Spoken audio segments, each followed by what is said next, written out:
So, when you're being oppressed by a tyrant, what will be the right course of action? Should you apply this eye for an eye way of thinking, or should you apply this philosophy of turn the other cheek?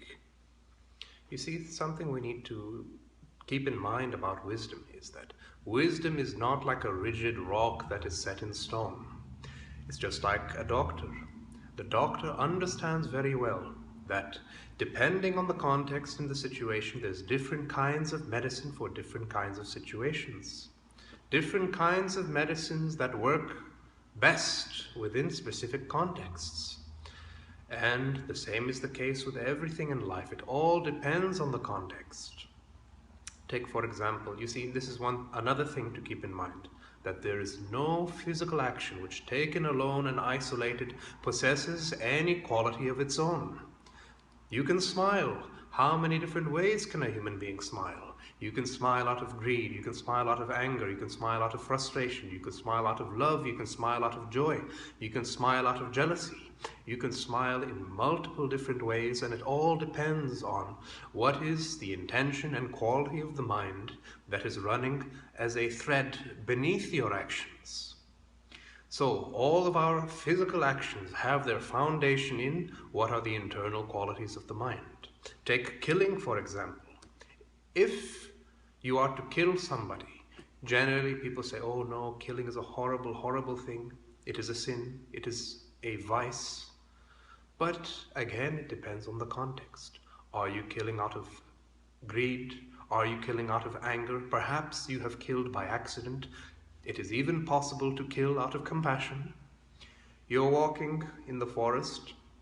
You notice an animal has been very severely wounded, and without any chance of reclaiming its life, it's just going to drag itself through an unnecessary torture. In this situation, you understand very well, it would be far more compassionate to end its life in a single moment than to allow it to drag on its suffering unnecessarily.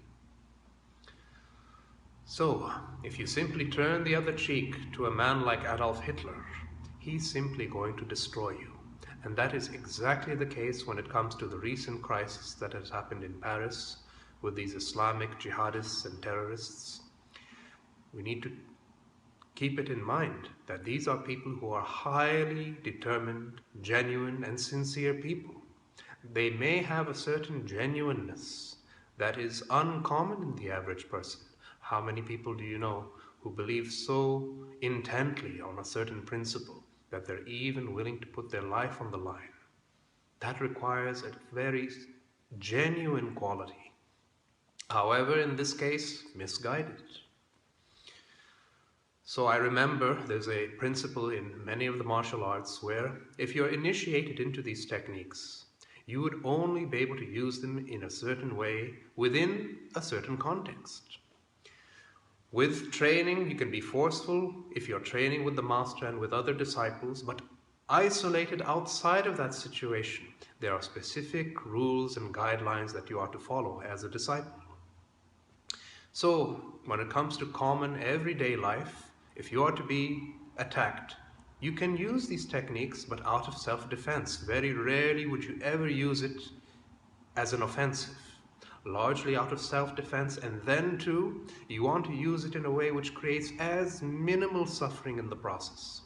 Just enough force to disarm him, and if the gentle approach doesn't work, then as an alternative, the more forceful techniques are, you will have to go to that, take that course of action.